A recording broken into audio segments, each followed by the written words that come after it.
Assalamu alaikum les téléspectateurs de Jama TV on weltanama be ko woni ko wontiri hande ko un événement mais ari do ko wiyete Diaga surtout précisément ko wiyete Timbi si ama Timbi Diaga no ande ko Timbi bokki haray ko émission mon Maxi Sport on heɓayro tous les mardis à partir de 20h ka Jama TV ande Jama TV yaltinana en fou piji ɗi hande ndaare ɗo himɓe ɓen arɓe tawɓen ɗo ɗen ari hande waɗugol une grande spectacle ici fi hollugol en info himɓe ɓen ko hunde wotere jama en fof ko gotum hande ɗen ɗo e frèɓe men e mawɓe men e kottiraɓe men surtout anduɓe lamɓe no andi lan ko hontom iwi par ce que ko siɓɓe an so wiyama Diaga e Dukki c'est la même chose donc haray meɗen hewti ɗo e délégué jo maɓɓe go justement on va lui poser certaines questions e andugol o andinan kay ko fi honnugo organisation ɗo ɓe fewdorima ɗo haray assalamu aleykum wa rahmatullah aleykum salam wa rahmatullah donc ɗo wawi expliquande jama on fi honɗum organise ɗon o tournoi ɗo en tant que hande ɗo e Dakar Médina précisément école Médine. Ok, waleykum salam haray on weltante d'abord ko pose o men question ko e senamo on ɗo alhamdulillah haray ko jeunesse Diaga on ko adi kadi ko mbiɗa hiwro taw président jeunesse o Mama Samba e vice président o Mody Youssouf Bouma haray ko fi yiɗugol sport fi hollidirgol menen jeunesse yaaɓe e Diaga ɓen parce que ko 6 secteur composé Diaga 6 secteur jon noon hari men joue équipe goto mais c'est o année ɗo men jooɗi men yewti men haldi men joue entre 6 secteur secteur kala représentant équipe goto manorement fiyo men waw andidirde men wawi yiɗirde par ce que sport no woni saabu weldiyagal e giggol hakkude jeunesse o ɗum noon waɗi men wonide tournoi on hikka première édition entre 6 secteur on ay donc à travers tournoi mo organise ɗon ɗo ko honno waton développurde ɗum ɗo ha o jama on fof wawa on notade en tant que si wiyama Timbi par ce que si wiyama Timbi na Diaga tu woni Timbi donc on noddu Timbi fof donc honno waton expliquande jama o affaire des tournois mo organise on encadré fi soutien ji parce que no wodi partout honno waton expliquer jama ok haɗa ɗo komin winata men noddi jama fof wallitagol men fi mum fi Timbi tunni ɗum wayri wadde Dakar ɗo waɗano ko ɓooyi mais ɓay wayri wadde menen Diaga ɓay koye Timbi men jeeya min wurniti affaire on par secteur e année aro inchallah no wawi wonde kadi min waɗa par 11 district on fof ɓay haray Timbi tunni ko 11 district yon noon haray ko ɗum men faala mais min faala appui e wallidira mais il faut min jooɗo min yodde jeunesse e Timbi tunni on fof mawɓe amen ɓen fuɗɗike organise ɗumen e fen ɗo groupe no uddita fi Timbi tunni vivant au Sénégal Timbi tunni international kadi no woodi min wawa noon créede tournoi jano tawata min nodda événement guinéen en fof ɗum men faala kono ko étape men woni yarude hikka oɗo édition min fuɗɗike mo année prochaine inchallah min daare ko ɓuuri ni tawatare ko stade ɓuuri ni kadi wate waɗera jama wawi notade ara guinéen fof fotta e ɗon dal ɗum men faala inchallah donc fi tournoi mo organise ɗon ɗo surtout pay koy no heewi ɗo ko fof ko hoɗo mon gon tun organise ɗo walla ino bokke koɗoli janani par ce que si wiyama joueur ballon no gasa yahano joueur ɓe nokku go fi complète o ka équipe ji mon mais so tawi ko pay koye mon tun ka hoɗo mon woni e joueur mine faala kandi ɗum noon kadi seeɗa way ɗon kadi on jarama kono haray ko fayɓe amen tum par ce que minen district Diaga on no janɗi ko 6 secteur secteur kala no composé koɗoli 4 5 ko ɗin ɗon hawti jeunesse on mo kala ati équipe par ce que min wata onde équipe goto minen ɗuuɗi ɗum waɗi so tawi ko jeunesse amen on tum fi kadi yomin ɓurtu andidirde jeeyaɗo Pella Misra anda jeeyaɗo Bouma anda jeeyaɗo Diaga anda jeeyaɗo Karewel Bangoura ainsi de suite ɗum noon so min waɗini ɗum ɗo entre amen quoi par ce que hari mbiɗen yiidara woɓɓe anda kon to ɗo jeeya no andi koma Diaga mais so tawi ɗum ɗo joama entre secteur mo kala ande ko ɗo e jeeya ko ɗum ɓuuri marde sensé mum quoi eyyi donc haray ko onon tummodiral ngal Diaga daguin ɗo tun wonɓe Dakar ɗo ɓe organise walla no woodi wonɓe ka pays extérieur sifa France neni Italie maximum walla Conakry haɗa fof ɓe humpiti o ngal organisation mon par ce que il faut wolano téléspectateur ɓe il faut e jama on ko il faut adresse on ɓe parole je muɗum ok merci c'est vrai ɗum ɗo ko ɗum ɗo haray ko jeunesse Diaga international organise ɗum ɗo jeunesse Diaga international organise joni noon haray wonɓe extérieur ɓen to humpiti Conakry partout wona oɗo drapeau mo yi ɗon ɗo ko bureau de réflexion amen ni international Diaga oɗo intellectuel ɓe amen ɓe woni ko kamɓe mi waɗi parrainage hande ɗo o journée ɗo quoi ko kamɓe woni yewtude toon fino min wadda mobilisade fi ɗum ɗo enen mari kadi AGETR international jeunesse on fof ko kafi ko woni tun ko minen Diaga wona hoɗo woto minen Diaga minen tori kadi no Diaga kala ko woni waɗi to men e fi ɗum ɗo jeunesse on fof ɓuura wawde heɓude doole ɓuuri ni inchallah donc haray o weltanama aray ko télé mon Jama TV hewti fi humpitugol événement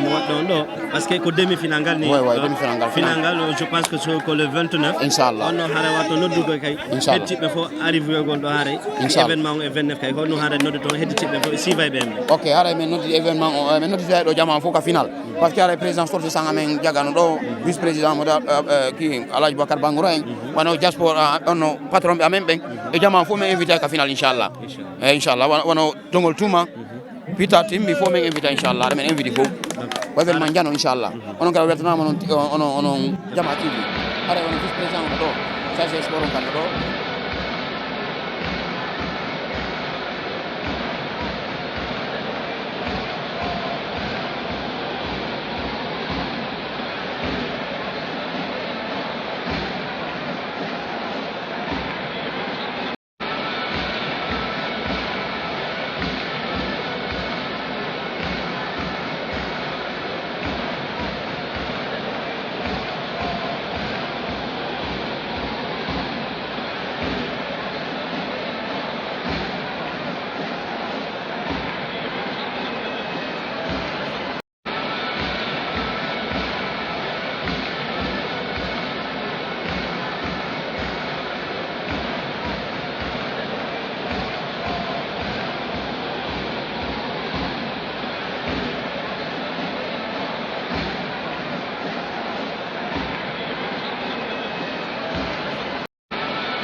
donc ha hiɗen ɗo e hooreɓe men mawɓe men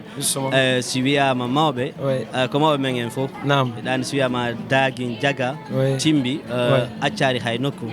donc hiɗen ɗo e président ɓe men ɓen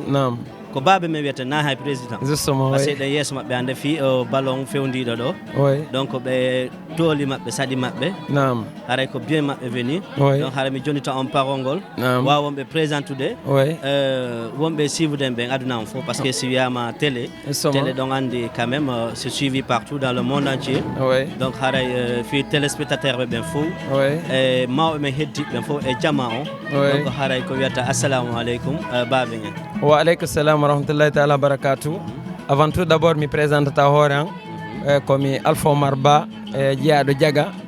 secrétaire bureau ressortissant Diaga au Sénégal ɗo voilà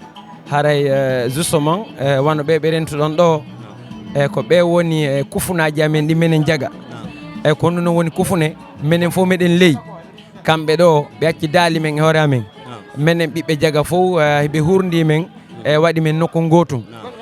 gila Allah waɗi menen men janɗi e ley koyɗe maɓɓe ha ɓe huɓidi men fof amen min woni hunde wotere Allah waɗi kadi ɓe woni hoorejo e hoore amen le premier chose saw hiɓe nunɗi hakkude amen hiɓe ressemble menen kadi fof kullumo Diaga kadi ka woniri partout du monde voilà hara ɓe rentuɗon ɗon ko ɓen ɗon innete Modi Abdoulaye Semboro jeeyaɓe Diaga voilà kamɓe woni président ressortissant Diaga au Sénégal kamɓe woni ɗo wono noon ɓe hara ɓe wawi wonde président Diaga fof harana ressortissant au Sénégal tun ɓe wawi kadi wonde président no gasa timbitun ni fof par ce que ko neɗɗo mo gandanɗa hoorema ko yaajuɗo moɓidirowo jama mo raɗota ko paykon sakko mawɗo voilà haray deuxiéme chose wano ɓe rentuɗon ɗo ko ɓente Elhadji Boubacar Bari Bangoura neɗɗo mo gandanɗa hoorema yiɗuɗo Diaga kaɓe mari kon doole maɓɓe ɗen e jawdi maɓɓe ndin e hakkille maɓɓe ɗen fof ɓe lancitani Diaga ɓe jonni menen fayɓe ɓen yomin utilise u fiita min weemu haray meɗen weltifi maɓɓe taw avant tout d' abord kono haray en jonnay kamɓe taw ɓe hiwro jama on nde tawi hiɗen yewda ɗo e Jama TV e kullu wonɗo e darde ɗo kadi mo Diaga haray ɗen wimo ko bisimilla makko ka tooli haray en jonnay kamɓe président on si yiltoɗen noon présenting heddiɓe ɓe mbawga kadi inchallah ok président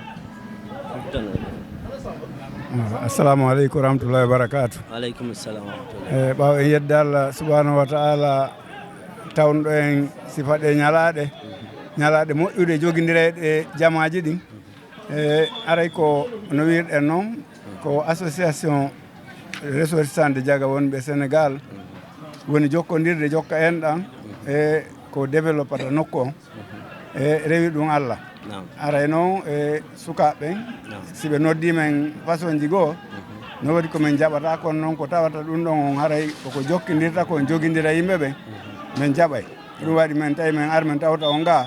haray e paykum wonta e ɓaawo mawɗo kadi wonta e ɓaawo paykum ɗum waɗi ha men tawi men notoɓe min noto on ndu noddandu tawegol e joguidirgol ɓiɓɓe Diaga ɓen haray ko ɗum woni ko addi men ɗo donc haray ko saɗi mon ko tooli donc min kadi komomo kamen ko dukki mi siɗo woni kamen donc simi nde moƴƴoɓere ɗo fof minen ɗon nodduti men minen mawɓe meɗen nodduti on notike men donc haray ko hunde nde gandanɗa hoorema weltodira fay ɓen ko jokki kon alhamdulillah fof no mottodiri no yurmodira donc haray ko yo ɓeydan men torare ɓeydanon men conseil ji hollo men laawol ngol men rewata e hara men juumari si men juumi yiltiton men kadi komin dowa rewde ɗon kadi donc haray ko yon ɓeydon men wakkillangol fi toujours fay ɓen ko avantage maɓɓe wallidira hande sport on na paykun tum waɗata sport hay mawɗo waɗa sport mo sport ko fi honno ko fi cellal par ce que si a nawni a waalike haray ko wiyete joua e ɓanndu ma ɗum sa yehi ka hôpital kadi ɓe innatama yo waɗa sport sa yeehi a waɗo sport on cellal ngal aray eɗon tigui en andi kamen Fouta e ɗo sa yeehi kamen Fouta cellal ngal heɓotaga e ɗo safey ɗum donc haray koyo weltano en weltano ɗon mawɓe weltano ɗon sukaɓe ɓeydon surtout kay babira men ala hajjiyan ɗo kadi woda konngudi kay kiɓe maɓe kadi alhamdulillah haray kono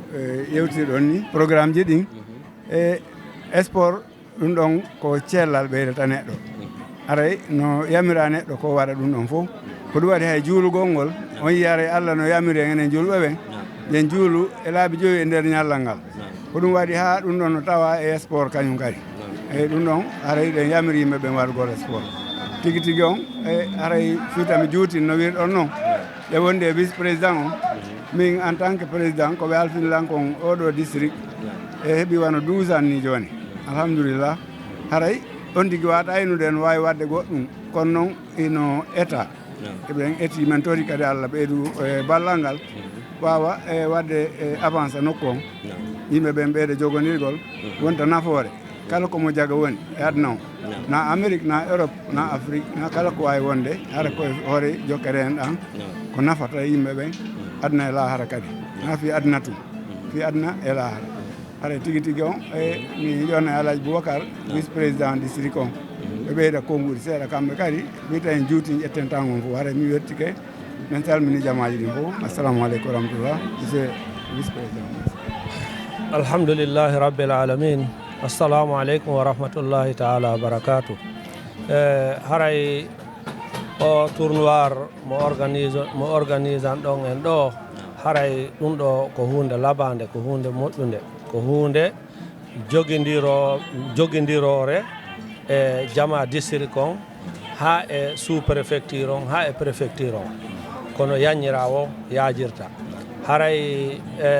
komi wiyata on koyon wakkilo ɓeydon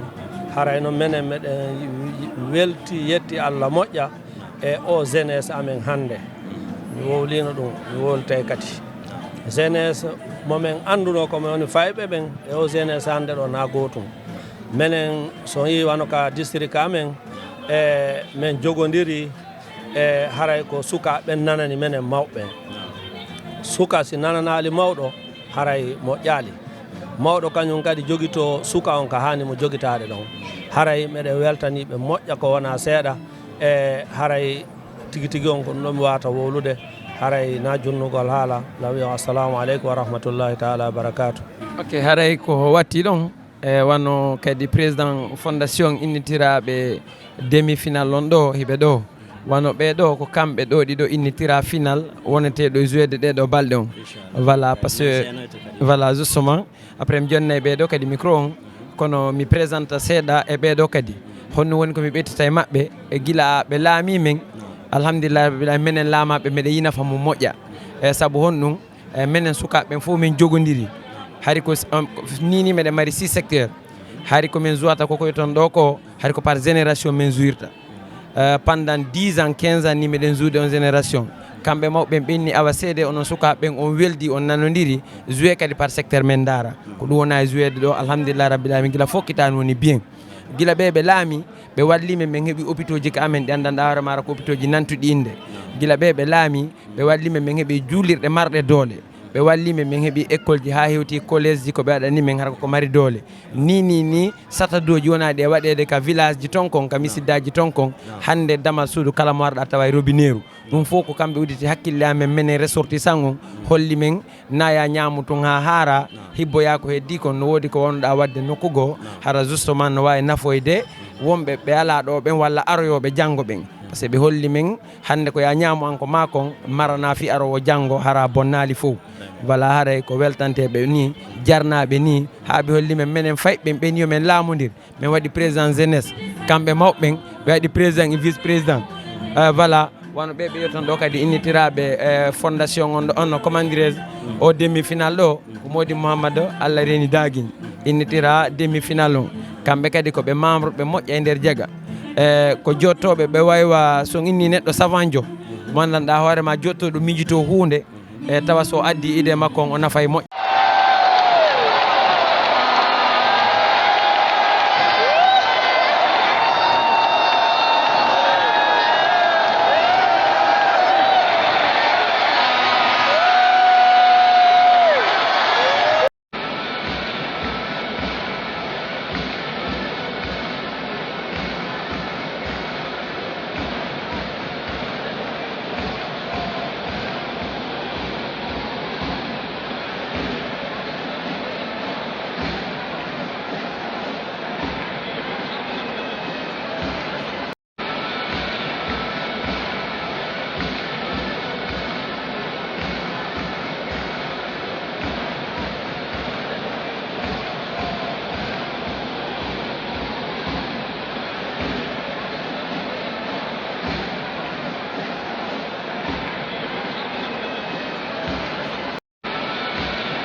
Félicitations Masmo on ha on gagné que kono yi jafe-jafe woni ga c'est la don ha kono wata spikande jama en tant que président en tant que conseil parce que quoi ha fina ma hunde donc hay fu ala ko wata ronko esprit de jama on fina bon are ko minna do na hinde gagné o tournoi do ko pour district jago secteur jidin jeegono a fami hande ko mi woni président district zeneso kono la ko mi joueur jo hinde kono si jaga set district on fo gagné no bura lancer hinde ton gagné ko a fami on haray na hinde ton gagné ko jaga fo gagné ko arda tawda do ko mobiliral jamao ko dum non tumen da be mudum haray na programme nugol ko menen secteur hinde on gagné wala ko secteur banguro ko jaga fop gagné menen no fo ko district goto men jeya victoire on fejjata district jaga défaite on fejjata district jaga fo ko jaga je bay dum haray no wodi mo be gebol mum der programme quoi mais haray yettude Allah buy haray me weltani ke jamao weltani kadi président district on bay be do e vice président ko inchallah haray en andi e ngekuno match ji didi ga haray inchallah finangal ko le 12 janvier watta se Allah jaga ande halduno ko le 29 kono be ni men wodi ko watta ko terrain gal le 29 wawata wonu haray inchallah finangal ko le 12 janvier watta wadde gasa inchallah ko terrain jiraf do haray onon kadi jama TV do ngandi fi mo fanda haray be de invité on do ngar wade golle len comme no wadi do ngandi inchallah donc avec tanama men kay ko mon tawda ko manatuga men ari do men no tio hollugol jama on fo ko jokkeden anne jokkudon de parce que sans mon wala sans amen hay goto atayat donc si wallindirama wawete yahede ken donc félicitations à vous aussi aray ko non ko wira non ko non woniri parce que andi piji din ma sendo de don sokoli men ngi sokoli o a fami aray si me yong si gade golle amen do aray no wela men onon kadi so men wadi on noti kemen aray no wela men aray ko weltano gol district jagon fo secteur ji din jeegono bay dum do si wawi wonde ko secteur ji din nantundi e bureau ACRD so wala weltano bureau mabbe wala aray kadi weltano bureau fo e membre bebe aray ino do kadi vice président Modou ndo kadi vice président en tant que président ko nous conseille ta faybe parce que ay à la fin do woni certaine seeda entre mon kadi e ha faybe watti toñindirde adda gere donc dum no hondo watta sensibiliser faybe fi parce que finangal anda ka hono watta développer parce que si be ardi kan be ardiri ni si ka kadi avancer te kadi voilà ko wila ko gonga andi ko no football wayno caméra fami ko football wayno si fo wawata maîtriser de hore mum e yi manquement ji buyno ga ko menen organisation doit améliorer de organisation sécurité hebo moƴƴa parce que yido ko manque de sécurité si goddum dum waji bay sina dum gila fudda affaire ji no rewde law hay fus débordale ko dernier minute do affaire on hebi mais souvent ko andi gol jama ko ene menen fo kaf affaire on victoire et défaite on o yaltata e der district jaga fo ko district jaga je fami ala goto gañido ala goto perdu goto gañaki goto perdali ko district jaga gañi fami persi perdi kadi ko district jaga perdi aray ko weltani gol jama fo wala aray ndo kadi ay président sport amen o Allah wadi hibe do mi jonna be kambe kadi vice président woda ko be maki en tant que vice président aujourd'hui on ari Hamas mon on gassi qu'on a eu fayda à la fin guerre fuddike donc hondo wata wi de sensibilisation fi faybe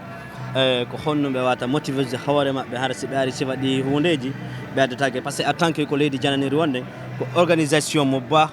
organisation mo jokkude ngo ko il faut hara ko en hibbondir wona nene goto baba goto. Ok, avant tout d'abord mi salmina o mi weltano sena mongo vraiment o weltanama ara yeru ko feƴƴi ɗo kon kadi débordement waɗo ɗo ara ɗum ɗo min ƴetno dispositif mum won tun mais yawano heɓindade par ce que min yewno ka demande sécurité fi wawa arde ɗo kono ɓe wi men autorisation ala kay jonnirede fen ɗo joni noon finangal inchallah mi wawa ƴettude autorisation tawata mi wawa addude sécurité mo gandanɗa hoorema wawa o couvertude finangal ara o débordement ɗo waɗali ara wona sukaɓe wonɓe wadde ɗum ɗo ɓen kadi ko woɓɓe mabɓe ko ɗayre yagal par ce que fi honnum ɗum ɗo yaltali e nder jaga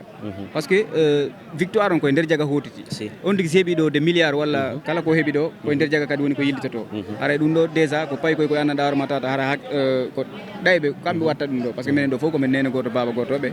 way sa wi district ɗe gandi secteur ji ɗin koye mum woni ko huumi aray yaafino e mawɗon moƴƴa yeru ko yiɗo ga débordement o aray ko won tun finangal inchallah min heeɓindoto min ƴetta sécurité timmuɗo si wata ɗum no waɗu. vraiment me weltike men kay seno amen gonga ko ndaarugol ko jokkuɗen parce que on faut si wiyama jeunesse en tant que sport ko fimen en fo ala ko acci hay fu donc haray kay ko weltanagol on weltana mawɓe tedduɓe seniɓe ɗo ɓen e téléspectateur ɓe ndaara e ɓen ɓen fof surtout tournoi ji ɗin ce sont piiji ɗan ko waɗi très important ɗiɗen habbori jama on fof fika tournoi ji faalaɓe yahugol surtout des grands tournois comme ça walla exemplaire ji ɗandanɗa hoorema ɗi wata men expliquande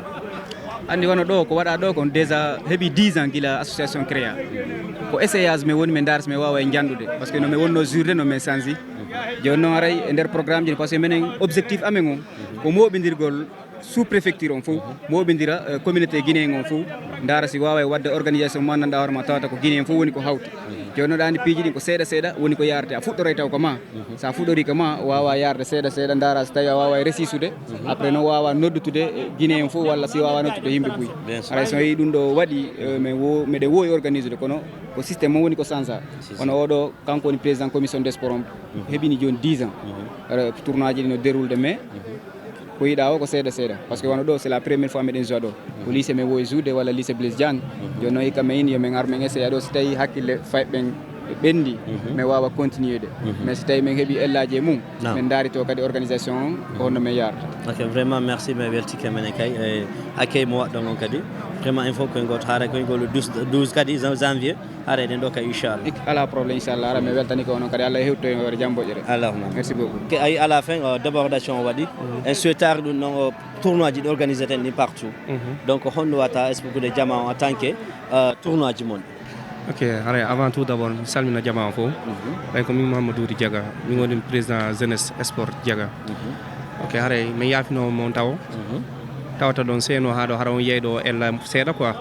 haray noon ko football way noon sport way noon chaque fois woɓɓe weltoto woɓɓe mono ɗum noon addata noon difficulté ji seeɗaji kono alhamdulillah mi wawi gérde affaire o ha feƴƴe hoore jam moƴƴere inchallah haray tum omi conseillata jeunesse on en andi hannde menen o jaga men mari komin mantora jaga men mari komin mantora sa yi men tampa men accita golleji amen yitteji amen fof ɓe gara ɗo men organise bila bimbi ha ndeere ɗo ko fiyo fof woni gotum par ce que ɗen andi ko sport woni ɓandidirde sukaɓe fof sukaɓe fof no andi ɗum noon par ce que andi haare men kala ko yowɗa tawa jokkereji en no waɗi toon ko secteur ji a faami versement ji no wadde ipiji fof haray no wadde kono so tawi sport ala tun aye sukaɓe yahatano to ko jokkereji en kono ok mais sa waɗi sa noddi tun sport aye sukaɓe fof dogoye ara faami kono yooɓe andu kamɓe kadi kona organisé ene ɗo ko fi mabɓe faami ko fi ko min yara yesso déjà de 1 ko heddi kon kadi ko fi mabɓe ɓe wattan yila ɗum ɗon o si goto gagni ko fof gagni ko Diaga fof heeɓi victoire o district Diaga kono no sendori secteur ɗon secteur fof ko Diaga notori hande hindi kono entela ko hinde gagni ko Diaga fof gagni bangura kadi gagni no ko Diaga fof gagni kala kadi ƴettuɗo coupon kadi ko Diaga fof ƴetti coupon ok haray mi wattan yila fi ɗum noon haray kadi min profita ɗo mi noddita jama on pour le 12 janvier inchallah grand final o par ce que ɗum ɗo ko première édition haɗa min wowi wadde tournoi kono hoto na o méthode ɗo sifa no vice président o woliri noon na o méthode ɗo quoi mi wowi wadde tournoi min jillodira par génération première catégorie deuxième ha dow quoi ha vétéran no hikka no min yomin addi secteur ji nin par ce que buyi kalami joni noon soɓe kalami secteur min addiri ha ɗon kadi ɓe fuɗɗi kadde ɗo difficulté haɗa minen organise oɓe min hulay organise ɗo faami mi accu ɗum noon watta yila fi programme o ɗo ko première édition joni noon haara mi habbi jama fof inchallah 12 janvier ara ɓe heewa ɓuuri ni inchallah rabbi aɓe noddi jama fof haara onon kadi mi weltani ko onon Jama TV mi weltani ko moƴƴa ay min siiva o moƴƴa machallah ara ko ni min habborno min tori kadi Allah minen kadi o programme no ɓuura yajude ha ɓuuri ni inchallah ay merci vraiment assalamu aleykum haray min weltani ko onon Jama TV ko déplacé ɗon iwɗon toon arɗon ha ɗo assistugol o grand événement district Diaga haray mi weltani ko Jama TV o mouradu moƴƴiri golle mon ɗen no laaɓa Jama Guinéen on fof no darde Jama TV haray komi wawata wiwde ɗon min félicité on encore mi félicité min kadi ɓeygam Oumou Dagui Ba si a yi Jama fof no mobilisade ɗum kono comme ɗum ɗon ni haray minen kadi simin hewti no woodi ko wawata min ɓeyditande haray noon mi félicité sonnaji an o mouradu moƴƴude faami secteur carré on ko minen atti jougol première heure Allah waɗi Pellal Misra gagné men 2-0 kono minen kadi 7h40 mi félicité jeunesse Karewel o ha hewti district Diaga on fof ara onon Jama TV fof hino darude on hino weltani o miɗen salmina ɗum mayne kadi golle moɗen hino laaɓa hino laaɓi no feewi vraiment merci assalamu aleykum les téléspectateurs Jama TV donc haray ko émission mon Maxi Sport de toutes les mardis à partir de 20h ka Jama TV donc suivi à matou Maxi Sport haray ko fifo haray hande meden arno do justement fi demi-finale wado le final ko le 12 wadata donc haray hidon fo donc habita do inchallah haray menen suivez même partageons likons pour toujours haray donc habba semaine prochaine inchallah si événement goddo assalamu alaikum wa rahmatullah